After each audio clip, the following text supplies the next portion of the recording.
Talking trade and territory. China's premier arrives in India for his first foreign trip since taking office. It's a sign of improving relations after decades of disagreements.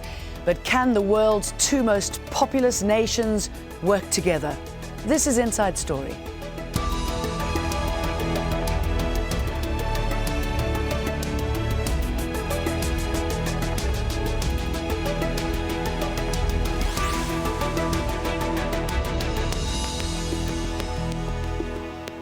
Hello, I'm Jane Dutton. Welcome to the programme. Together, they account for more than a third of the world's population. And India and China are looking at ways to work together to boost economic ties and trust. China's Premier Li Keqiang has chosen India for the first stop of his maiden trip abroad. But as well as talks on trade, there are disputes too over ill-defined boundaries. The two sides fought a brief but bloody war over disputed territory in 1962, and just last month, the decades-long dispute over the Ladakh region of eastern Kashmir led to a tense standoff. China is a long-time ally and weapons supplier to India's arch-rival Pakistan, while India has irritated China by protecting the Dalai Lama and the self-declared Tibetan government in exile. And on a grander scale, China sees itself as Asia's great superpower, while India hopes its growing economic and military might will eventually put it in the same league. Let's bring in our guest now in New Delhi, Mohan Guruswamy, chairman and founder of the Centre for Policy Alternatives and a former advisor to India's finance minister. From Hong Kong, Andrew Langer, specialist on China affairs and former Hong Kong representative to the UN. And in our London studios, Roderick Y, an Associate Fellow for Chatham House's Asia Programme. Gentlemen, welcome all of you. Mohan, how significant a step and message is this for both countries? And is India secretly flattered at becoming Li's first official destination? Well, that's the spin on it. That's the spin coming out from Beijing, that this is his first destination, first trip abroad, etc., etc. But if you look at it logically, he's going from east to west, and India is the easternmost point for him to start with, you know, and he can't possibly so it's an air mile issue more than anything else. Come back to Delhi. Yeah, okay. So you know they're making a virtue of a necessity, which is okay, which is fine. We're not saying too much about it. We're not commenting too much about it here in India. But we're happy that he's coming. You say you're not saying much about it, but the opposition, the media have been saying a lot about it. I mean, was it almost touch and go at him not coming, not being invited there? There was a lot of opposition to him coming. There are people demonstrating on the streets. Yeah.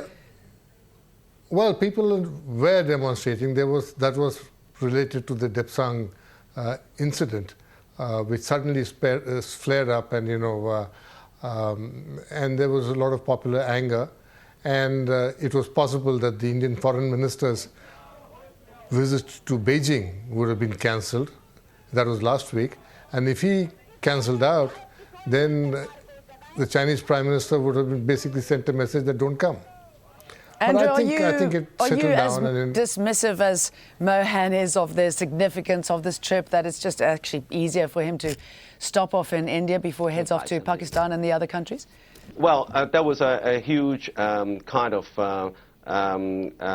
row a couple of weeks ago or last week when there was a perceived China's incursion into Indian claimed territory over the so-called line of actual control. But actually the line was never clearly defined, and so there was a lot of anger there, and coming at this particular time, there's no wonder that the opposition party was trying to make a great meal of that. But I don't think that that's the object of this current visit. Obviously, the two leaders are not going to resolve this long-standing territorial dispute in their first meeting, and that's not the reason why China had chosen India as the first port of call for this prime minister. And I think that there are much bigger issues at stake on trade. Of course, you talk about that, and China and India would like to boost the mutual trade, and both sides have distinct advantages. India, for example, on software, on pharmaceuticals, and China, of course, with its manufacturing. And there is a possibility that with wages rising in China, some of the lower skill manufacturing could be shared with India. So that's a huge issue there. Secondly, there's a question of, in the recent BRICS meeting in South Africa, for example, the BRICS countries, China, India, of course, are in the lead, have agreed to establish a BRICS bank, development bank. This is perceived as a kind of counterweight against the IMF, US dollar dominated IMF, and China, of course, sees great advantage in this project because that would also help with the internationalization of the renminbi. So I think that, and also in the Indian Ocean represents a key sea line of communication for China, energy, transport, and both sides see the Indian Ocean as a strategic territory. And I think that there is a great scope for both sides to see eye to eye as to how to operate in this very critical area. But I think that also, you mentioned the territorial disputes. Of course, that's important. You mentioned, of course, Tibet. That's also important. But I don't think that these problematic issues are likely to cloud the agenda for cooperation this time around. Raised many points there. Let's bring in Roderick now. How are you viewing what's going on here and how significant this really is, these two regional giants getting together right now? I think we are always in danger of over-interpreting these kind of visits. The fact is that China and India, I think, do need to work out a closer relationship in the future. They are both very much involved in the BRICS. They do want to improve their trade, and they do have real strategic issues to get their heads around, notably the Indian Ocean, as Andrew has said, but also the border question and the relationship with the Dalai Lama and with Tibet. None of these issues are going to be solved in the talks. What China is showing, which issue do you think is most key right now? Is the border issue, which is the most recent, is that the one that needs to be tackled first before these two are able to take full advantage of this new burgeoning relationship, if I can put it that way? They're not going to solve the border issue. It's been going on for decades now.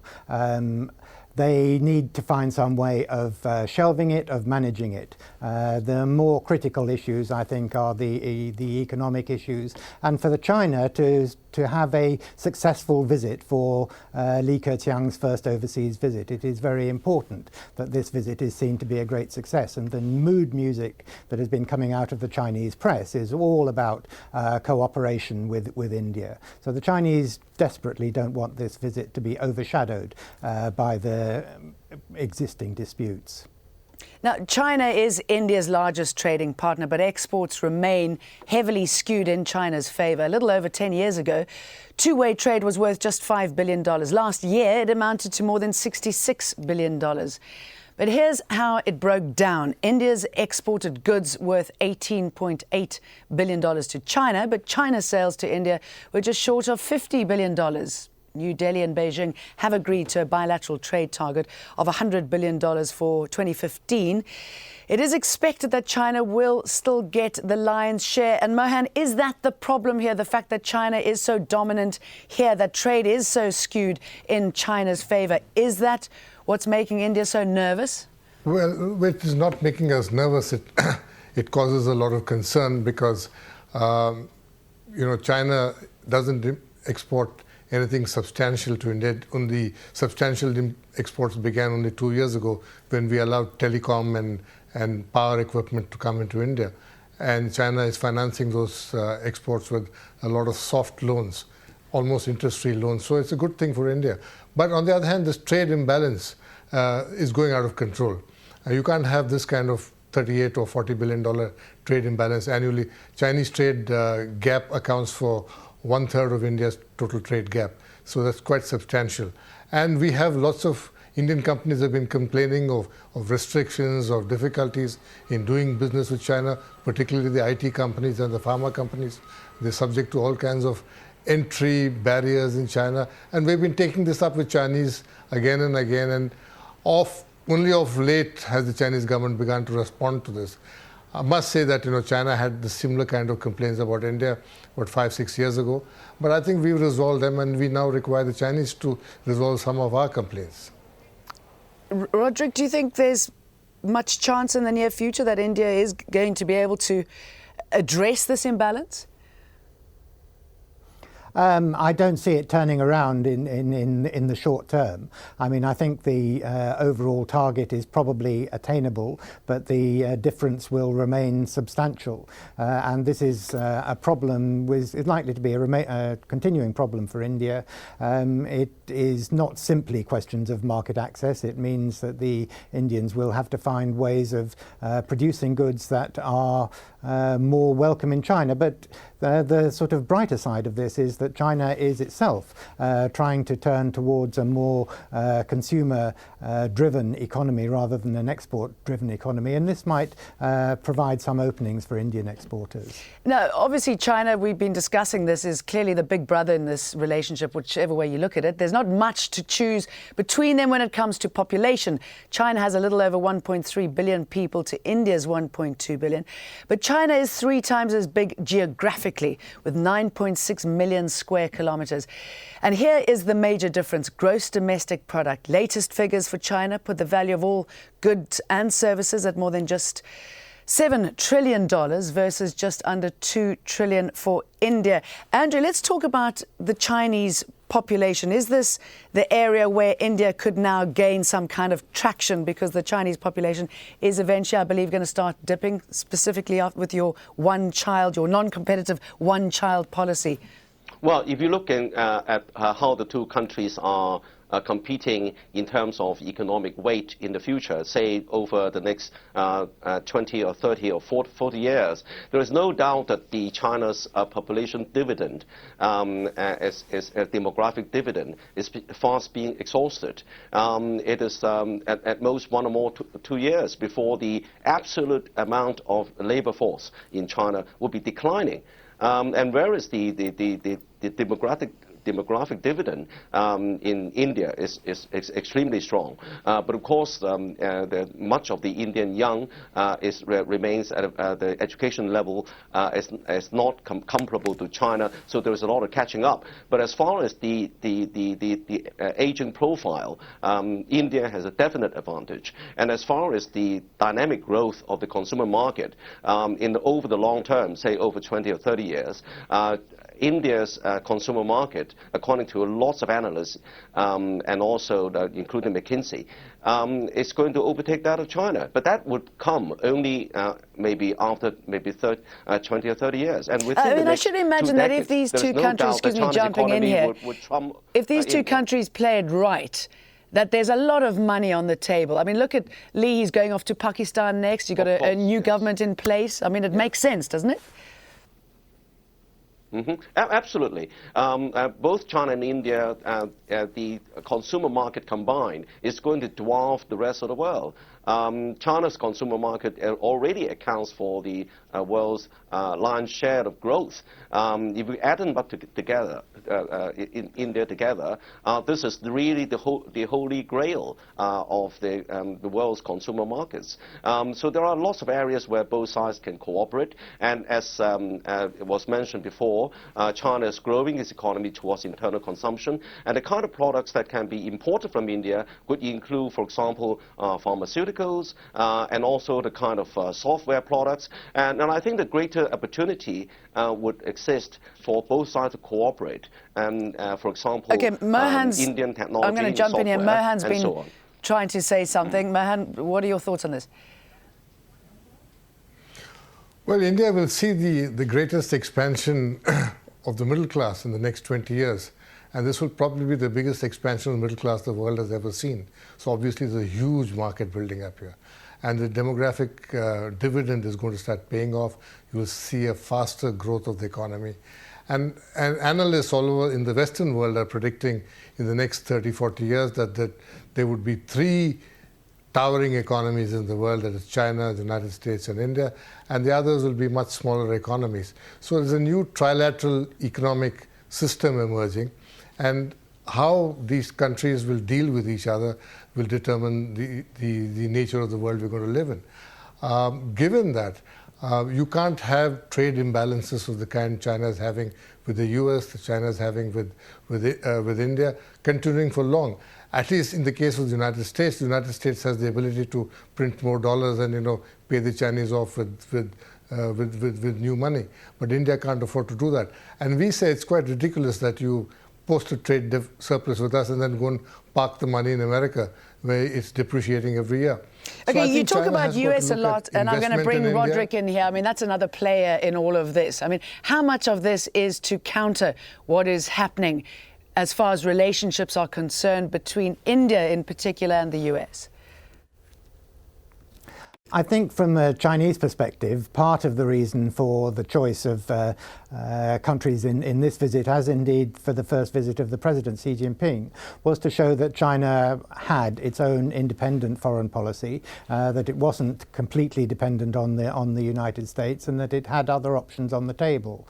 But also, of course, it is very important for China to improve its relations with its immediate neighbours. This is China's primary concern. The problems with India have been long-standing. The question of the relations between China and Pakistan, China and India, remain fraught and difficult, and then there needs to be some kind of more political effort from the Chinese perspective. And what do you think will happen as far as that's concerned? Because Lee, after visiting India, heads off to Pakistan, formerly one of India's arch rivals. What's likely to come out of that? The Chinese relationship with Pakistan is obviously very different from that with India, and China wants to... Yes, it provides weapons, it's supported its nuclear program.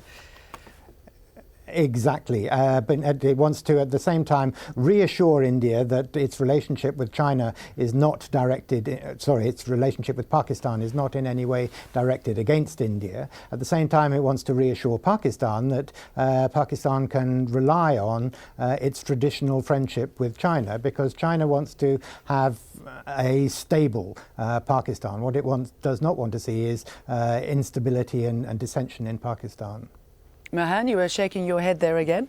And also, Mohan, I also want you to, Mohan, deal with the rising nationalism that you're seeing in both your countries. And what is it that people want? I mean, do they want more answers? Do they want sort of militant answers to some of the issues?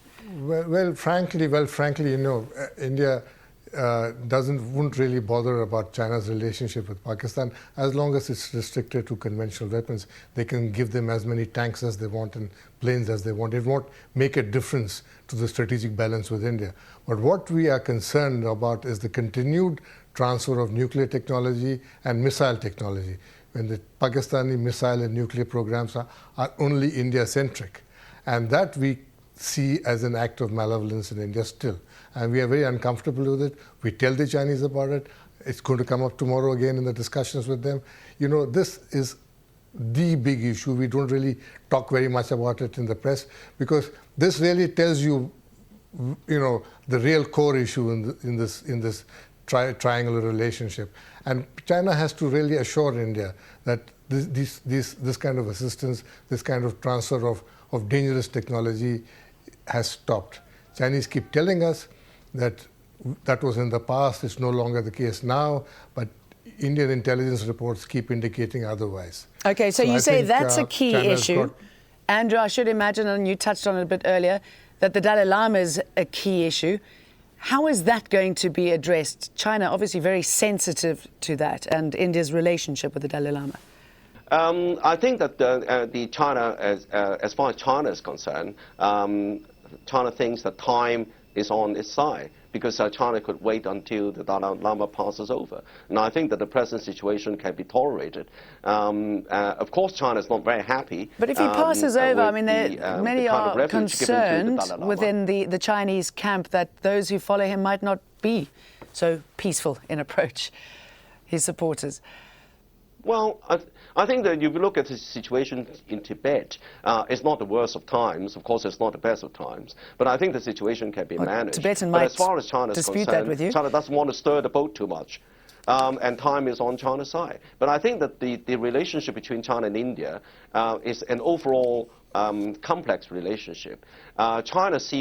India sees China is trying to contain India with the so-called string of pearls, which stretches from Myanmar to the port of Gwadar in Pakistan, and also India seeing China is helping with some of the insurgents around Indian border, which cause a lot of problems inside India. So there's a kind of mistrust between the two sides, and I think that this mistrust also translates into the overall geopolitical picture, including all the way to the Asian Pacific, with Americans pivot to Asia and Americans regarding India as its ally in this what is perceived by China as a containment policy. So that's why Xi Jinping is taking up India as his first port of call and trying to create a more harmonious kind of geopolitical situation, and not only between China and India, but in the broader picture of the geopolitics, including the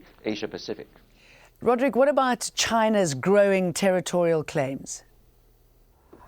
I think these are issues that are going to continue to be very important in the relationship between China and India. The fact is that both are changing very rapidly, and their geopolitical perceptions and positions are also changing very rapidly, and they need to be able to talk to each other as they impact more closely on each other than they have in the past. I mean, one particular issue that we haven't really talked on yet is the question of water and water resources. Yes, I think that is going to become a very big problem between the two in the future, and it is all about finding a way of working more comfortably together. The Chinese do you at the think, moment sorry, are, I'm just going to jump in here, do you think China needs to stop becoming increasingly assertive when it comes to territorial claims? I know a lot in India are wondering why China, when it's got so many issues and looking for so many island issues, resolutions there, why it would bother with this border dispute, considering it's a rather scrappy piece of land right there. Sort of the micro bit is very odd, but the big issue remains one of China's territorial integrity, as it does for India. And these are both very sensitive issues for China and for India, and they play into, as you mentioned, the nationalistic feeling on both sides. So both sides, I think, in a governmental sense, find it very difficult to make compromises. Mahan, if India does get what it wants and it continues growing economically, can you see much more of this flowing down to, I mean, you've got a huge poverty problem in the country. Is that likely to change? Is that likely to be better addressed? Well, you know, first of all, India spends only 1.8% of its GDP on defense. So even if we didn't have China and Pakistan around, we'd still spend that kind of money on national defense. That is kind of par for the course in most parts of the world. So, you know, that is not going to mean that, you know, the military budget is going to go to anti-poverty programs. The problem with India on poverty programs is problem of management and administrative decentralization, which the government hasn't really tackled it with some kind of seriousness as yet, because the political arrangements in India just don't allow that. But I think with growth, we've seen a decrease in the number of people below the poverty line. We've seen this line come down from 40% 20 years ago to 20% now, and this line will keep decreasing with economic growth. So I think growth is the key, and growth means more investment. And India is looking for investment from all parts of the world, and even from within. We need to get investment up, we need to create more jobs, and we need to see that wealth filters downwards. And I think China could help here by making investments in India, because China is sitting on a huge pile of cash which is depreciating abroad, and it gets very little interest on it. India has been always a good place to invest money, to get good rates of return. India has never reneged on any loans or repayments. And so, you know, China should look at India as an investment opportunity, and the climate in India is now changing towards, you know, being more receptive to Chinese investment. I think 5 years ago, if I spoke about Chinese investment in railways and in ports, I would have been hooted out. But today, people are saying, why not? Okay, And I think that well, we're certainly going to be reality will looking come. China needs money with to great invest. interest at this meeting and the outcome of it. Gentlemen, thank you very much for joining us. Thanks for your time. Mohan Guruswamy with the last words there, the final words, Andrew Leng and Roderick Y. And thank you for joining us. Don't forget, you can find this programme and many more at aljazeera.com. Just follow the links for programmes and Inside Story, and you can leave us your comments there too. Goodbye for now.